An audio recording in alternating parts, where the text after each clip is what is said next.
Hello students, আমি প্রতিভা থেকে আবির। আজকে আমরা স্টার্ট করব গোলকের আমরা আজকে লেকচার 1 করব। গোলকের লেকচার 1-এ আমরা আজকে কী শিখব? বৃত্তের ক্ষেত্রফল, বৃত্তের পরিসীমা। তো চলো শুরু করা যাক।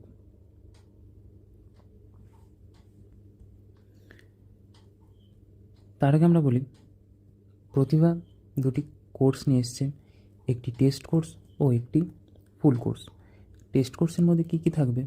অঙ্কবিজ্ঞান, বিভিন্ন বিষয়, 1000-এরও বেশি মাল্টিপল চয়েস পরীক্ষা ও তার প্রশ্নের ভিডিও সমাধান, সাপ্তাহিক ও মাসিক সবকটি বিষয়ে আমরা পরীক্ষা নেব এবং আমাদের ইউটিউব চ্যানেলের ফ্রি ক্লাস এবং সবকটি প্রশ্নের পিডিএফও থাকবে। সেই সব কিছুই মাত্র কত টাকায়? 349 টাকা এক বছরে। আর আমাদের ফুল কোর্সে কী থাকবে? প্রতিবার অফলাইন ব্যাচে শিক্ষক শিক্ষিকার সাহায্যে পড়ার সুযোগ, বাংলা, ইংরেজি, ইতিহাস, ভূগোল, গণিত, জীবনবিজ্ঞান ও ভৌতবিজ্ঞান বিষয়ে এক অভিজ্ঞ শিক্ষক শিক্ষকের কাছ থেকে ক্লাস, এক্সট্রা প্র্যাকটিক্যাল ক্লাস করবো অফলাইন ব্যাচে। গণিত ও বিজ্ঞান বিষয়ে প্রতিদিন অনলাইন ও পরীক্ষা তাদের ভিডিও সমাধান, আর সবকটি বিষয়ে সাপ্তাহিক ও মাসিক অফলাইন বা অনলাইন পরীক্ষার সুযোগ। সব কিছুই মাত্র কত? 999 এক মাসে। তো চলো আমরা আজকে গোলক স্টার্ট করি। প্রথমে আমরা স্টার্ট করব বৃত্ত থেকে। দেখো, এটি একটি বৃত্ত। বৃত্তের কী কী আছে দেখো। বৃত্ত মাঝে আছে কেন্দ্র, বৃত্তের মাঝে আছে কেন্দ্র। কেন্দ্র থেকে বৃত্তের যে পরিধি বা পরিসীমা, যেটাকে আমরা বৃত্তের আমরা বলি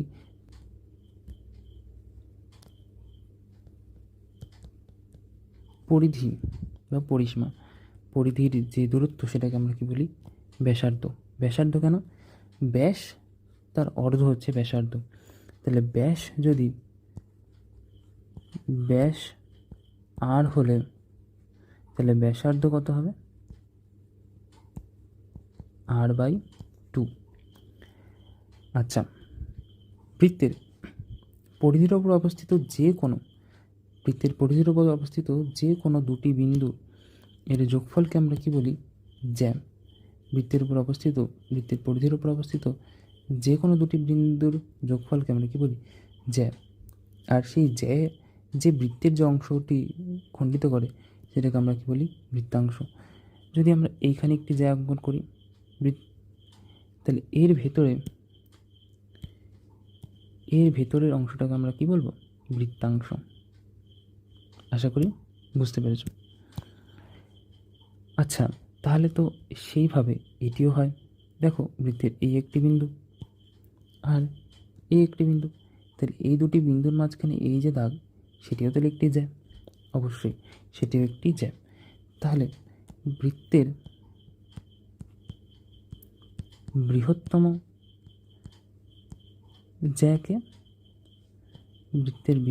জ্যা হলো ব্যাস। তাহলে বৃত্তের বৃহত্তম জ্যার নাম কি? ব্যাস। আচ্ছা, ব্যাসার্ধ কিন্তু জ্যা নয়, কারণ ব্যাসার্ধ কেন্দ্রের সাথে যুক্ত আছে, এ পরিধির কোন দুটো বিন্দুর সাথে যুক্ত নেই। এক প্রান্ত পরিধির সাথে থাকলেও কিন্তু অন্য প্রান্ত কেন্দ্রে রয়েছে। আচ্ছা, বৃত্তের যে এই গোলাকার অংশ, সেই গোলাকার অংশটাকে আমরা কি বলি? পরিসীমা। এই যে গোল যে অংশটি, সেটিকে আমরা কি বলি? পরিসীমা। আর একটি বৃত্তের পরিসীমার থেকে কেটে নেওয়া ছোট্ট একটি অংশকে আমরা কি বলতে পারি? আর্ক বা বৃত্তচাপ। তাহলে বৃত্তের পরিসীমা থেকে কেটে নেওয়া একটি অংশকে আমরা কি বলতে পারি? বৃত্তচাপ। আর বৃত্তের যে চাপ, সেই চাপটি বৃত্তের মধ্যে যে ক্ষেত্রফল অঙ্কন করবে সেটাকে আমরা কি বলতে পারি? বৃত্তকলা বা সেক্টর। এই কিছু কিছু জিনিস তোমাদের যেটা জেনে রাখাটা উচিত। তাহলে আমরা নেক্সট পেজে যাচ্ছি। আশা করি তোমরা বুঝতে পেরেছ। এখানে আমরা জানবো পাই কি। বৃত্তের হয়তো ছোটোবেলা পড়েছো যে বৃত্তের ক্ষেত্রফল বলো, পরিসীমা বলো, সব কিছু দিয়ে পাই বলে একটি জিনিস লাগে। তাহলে পাই কি? পায়ের ভ্যালু 3.14, বা যেটাকে আমরা 22/7 লিখতে পারি। 22/7 করলে 3.14 আসে। 3.14 অনেকটা বেশি আসে, সেটাকে আমরা ছোটো করে কী লিখি? 3.14। তো এই 22/7 বা পাইটা জিনিসটা কি? সার্কামফারেন্স মানে হচ্ছে বৃত্তের পরিধি, আর ডায়ামিটার মানে বৃত্তের ব্যাস।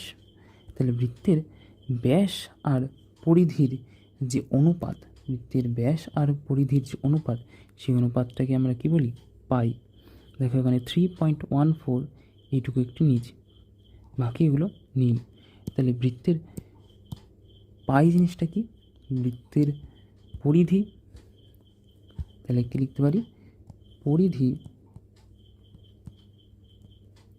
পাই ব্যাস, এই দুটোর অনুপাত করলে আমরা কি পাই? পাই। বুঝতে পেরেছ? বৃত্তের পরিধি আর ব্যাসের অনুপাতকে আমরা কি বলি? পাই। তাহলে আমরা নেক্সট পেজে যাচ্ছি। এরপর আমরা জানবো বৃত্তের পরিধি। তাহলে দেখো এখানে একটি বৃত্ত দেওয়া আছে, এখানে একটি বৃত্ত দেওয়া আছে। তাহলে আমাকে বলো বৃত্তের এই মাঝের অংশটাকে কি বলি আমরা? কেন্দ্র। আর বৃত্তের এই ছোট্ট অংশটাকে কি বলি? ব্যাসার্ধ। আর যদি এখানে বড় একটি দাগ থাকতো, সেটাকে আমরা কি বলতাম? সেটাকে আমরা বলতাম ব্যাস। এই ব্যাসার্ধ, ধরো একটি গরু আছে, এই গরুকে তুমি যদি একটি খুঁটির সাথে বেঁধে দাও, তাহলে গরুটি সবচেয়ে বেশি কতখানি যেতে পারবে? এইভাবে সবচেয়ে বেশি ঘুরতে পারবে। তাহলে এই যে দাগটি আমরা দিলাম, যে পথ দিয়ে গরুটি সবচেয়ে বেশি যেতে পারবে, এই পথটাকে আমরা কি বলি? বৃত্তের। এই পথটাকে আমরা বলি বৃত্তের পরিধি। এই পথটাকে আমরা কি বলি? বৃত্তের পরিধি বা বৃত্তের বাইরের অংশ। তোমরা যদি কাটা কম্পাস দিয়ে কোনো একটি চিত্র আঁকো, তাহলে কাটা কম্পাস দিয়ে যে চিত্রটি আঁকবে, সেই চিত্রটি এরকম গোল হবে। এই গোল যে দাগটি তোমরা দিলে, সেই দাগটি হচ্ছে কি? বৃত্তের পরিধি। বুঝতে পেরেছ? অবশ্যই তোমরা হয়তো অবশ্যই এটা বুঝতে পেরেছ। তাহলে বৃত্তের পরিধির যে সূত্র হয়, সেই সূত্রটি কি? আমরা বৃত্তের পরিধি তো বুঝলাম, কিন্তু তাহলে বৃত্তের পরিধির যে সূত্রটি হবে, সেই সূত্রটি কী হবে? চলো সেই সূত্রটি দেখি। আশা করি তোমরা জানো সেই সূত্রটি কী হবে। তাহলে পরিধির সূত্র হবে 2 × পাই × r। এখানে আরটি হচ্ছে কি? ব্যাসার্ধ। আরটি হচ্ছে ব্যাসার্ধ, 2πr। তাহলে আমরা একটা অঙ্ক করি 2πr দিয়ে। দেখো বলেছে একটি বৃত্তাকার মাঠের ব্যাস 14 মিটার, তাহলে তার পরিসীমা কত? পরিসীমা বা এটাকে আমরা কি বলতে পারি? পরিধি। তাই মাঠের ব্যাস কত বলেছে? 14 মিটার। তো মাঠের ব্যাস মানে পুরোটি কত বলেছে? 14 মিটার। তাহলে এর হাফ কত হবে? তাহলে এর হাফ হবে 7 মিটার। এর হাফ হবে 7 মিটার, তাই না? তাহলে আমরা লিখতে পারি ব্যাস 14 মিটার, তাহলে ব্যাসার্ধ কত হবে? 7 মিটার। তাহলে এর পরিধি কত হবে? আমরা কি সূত্র জানি? 2π। পাই মানে 22/7, আর মানে 7। তাহলে 7 কেটে গেলে কত হবে? 44 মিটার। আশা করি তোমরা বুঝতে পেরেছ। এরপরে আমরা অন্য একটি করছি। দেখো এটাও একটি সিমিলার প্রশ্ন। কি বলেছে?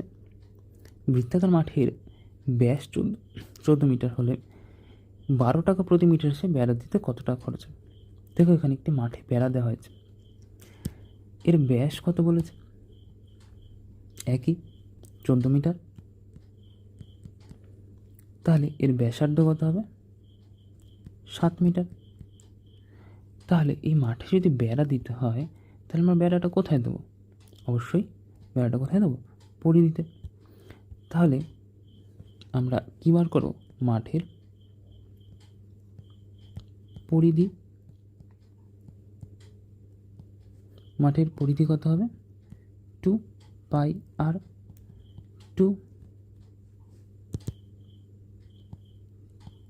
2 ইন্টু পায়ের 22/7। দেখো আর কত? ব্যাস যেহেতু 14 মিটার বলে দিয়েছে, তাহলে ব্যাসার্ধ কত হবে? 7 মিটার। তাহলে 2πr এর জায়গা 7 যদি কেটে যায় তাহলে কত হয় ব্যাস? 44 মিটার। এবার বলছে 12 টাকা প্রতি মিটার। প্রতি মিটার কত টাকা খরচ? 12 টাকা। তাহলে 1 মিটারে খরচ 12 টাকা। তাহলে আমাদের মাঠে বেড়া দিতে হবে কত মিটার? 44 মিটার। আমরা জানি কি করতে হয়, এই কোনা গুণ করতে হয় আর তারপরে এটা দিয়ে ভাগ করে দিতে হয়। তাহলে কত হবে? 12 গুণ 44/1। তাহলে 12 ইন্টু 44 কত হয়? 12 তাহলে 12 ইন্টু 44 হয় 528 টাকা। আশা করি তোমরা অঙ্কটা বুঝতে পেরেছ। এবার আমরা নেক্সট টপিকটা বুঝি, সেটি হচ্ছে বৃত্তের ক্ষেত্রফল। তাহলে বৃত্তের ক্ষেত্রফলটা কি? ধরো তুমি একটি স্ট্যাম্প বানিয়েছ, বৃত্তাকার একটি স্ট্যাম্প বানিয়েছ। তাহলে বৃত্তাকার যদি তুমি একটি স্ট্যাম্প বানাও এবং সেই স্ট্যাম্পে একটি কালির মধ্যে ভরে তুমি যদি একটি খাতার মধ্যে স্ট্যাম্প বসাও, তাহলে দেখো স্ট্যাম্পটি ঠিক এরকম দেখতে হবে না, তোমার বৃত্তাকার স্ট্যাম্পটি ঠিক এরকম পড়বে না। এই আকারটি কেমন দেখতে? একটি বৃত্তাকার। এই আকারটিকে কেমন দেখতে? বৃত্তাকার। এই যতখানি অংশ জুড়ে তোমার স্ট্যাম্পটির কালিটি পড়লো সেই ততখানি অংশকেই আমরা কি বলি? বৃত্তের ক্ষেত্রফল। শুধু বৃত্তের ক্ষেত্রফল নয়, যে কোনো কিছুর ক্ষেত্রফলটি এরকম যে সেটি একটি দ্বিমাত্রিক তল, অর্থাৎ দ্বিমাত্রিক তল মানে সেটি একটি তলের ওপর যতখানি জায়গা দখল করে তার উপরের তল যতখানি, সেই তলটাকে আমরা কি বলি? বৃত্তের ক্ষেত্রফল। গোলক হলে সেটা কেমন হবে? সমগ্রতল বা বক্রতলের ক্ষেত্রফল। আচ্ছা বক্রতল কেন? কারণ গোলকটি একটি বাঁকা ক্ষেত্র, তাই বক্রতল। আর এই বৃত্ত হচ্ছে সমতল, তাই একে ক্ষেত্রফল, শুধু আমরা নর্মাল ক্ষেত্রফল বলছি। তাহলে ক্ষেত্রফলের, বৃত্তের ক্ষেত্রফলের ফর্মুলা কি হয়? তাহলে ক্ষেত্রফলের ফর্মুলা হয় πr²। পাই মানে 22/7 ইন্টু আর এর স্কোয়ার বা আর এর বর্গ। তাহলে তোমরা আশা করি বুঝছো যে এর এককটি কী হবে। স্কোয়ার যখনই থাকবে তখন আমরা এর একক কী লিখব? বর্গ। যদি আমাদের একক মিটারে দেওয়া থাকে তাহলে বর্গ মিটার, যদি সেন্টিমিটারে দেওয়া থাকে তাহলে কী হবে? বর্গ সেমি, যদি বর্গ কিলোমিটারে দেওয়া থাকে, কিলোমিটারে হয় তাহলে সেটাকে আমরা কী বলবো? বর্গ কিমি। আশা করি তোমরা বুঝতে পারো, যখনই কোনো স্কোয়ার দেখবে তাহলে তার একক কী হবে? বর্গ হবে। তাহলে এই বিষয়ে কয়েকটি অঙ্ক করে ফেলি।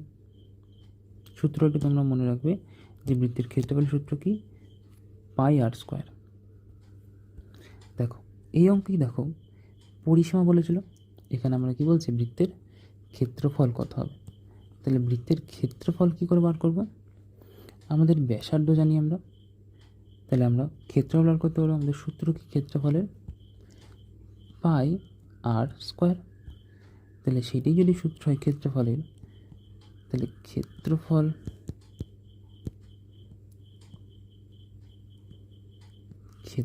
হবে কি? পায়ের মান কত? 22/7। আর আর এর মান কত? আর স্কোয়ার বলেছে, তাহলে 7 × 7, কারণ আমাদের এখানে ব্যাসার্ধ কত 7 সেন্টিমিটার। তাহলে ক্ষেত্রফল কত হবে দেখো, এই 7 আর এই 7 যদি কেটে যায় 22 আর 7, তাহলে কেমন হবে 22 ইন্টু 7 কত হয়, 7 দুগুণ 14, 4 হাতে 1, 7 14 15, 154।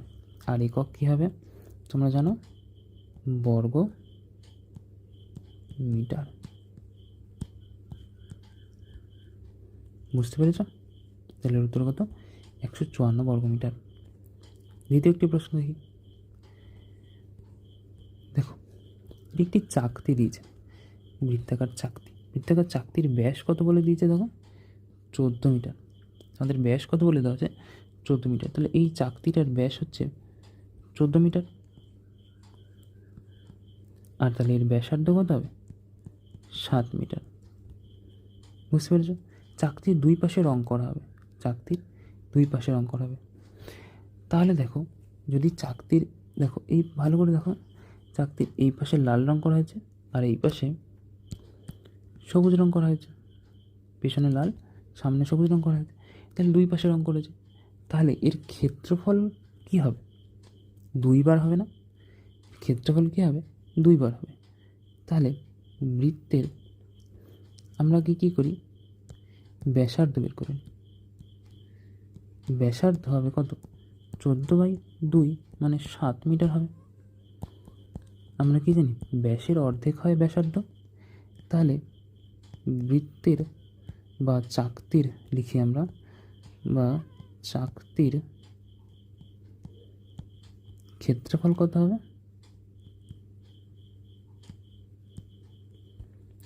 ক্ষেত্রফল হবে πr²। পাই মানে 22/7 আর r² মানে 7 × 7। তাহলে এখানে এই 7 কেটে গেলে কত হয়, 22 × 7 মানে 154 বর্গ মিটার। তাহলে বৃত্তের দুই পাশে রং করব, তাহলে এর মোট ক্ষেত্রফল কত হবে, চাকতির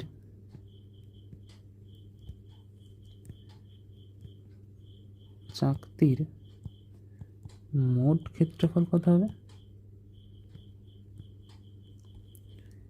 154 যদি একটি পাশের হয় তা দুটি পাশের কত হবে, 154 × 2, তাহলে কত হয় এটি, 308 বর্গ মিটার। তাহলে 308 বর্গ মিটার।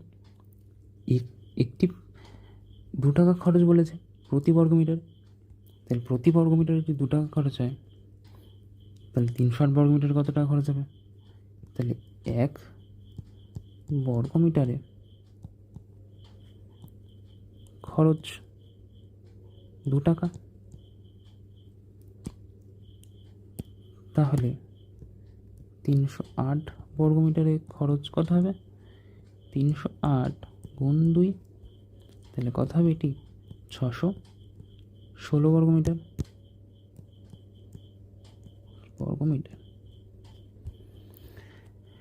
তাহলে আশা করি তোমরা গোলকটিগুলি ভাগ খুবই ভালো করে বুঝতে পেরেছ। এর পিডিএফ লিঙ্কটি আমরা ডেসক্রিপশানে দিয়ে দেবো। তাহলে আজকের এই ক্লাসটি এখানেই শেষ করছি। আজকে তোমরা কী শিখলে, বৃত্তের পরিধি, বৃত্তের ক্ষেত্রফল, পাই কি, পায়ের ভ্যালু কী করে আসে, আর বৃত্তের কোন কোন জায়গায় কী কী থাকে। তাহলে আজকে আমরা শেষ করছি।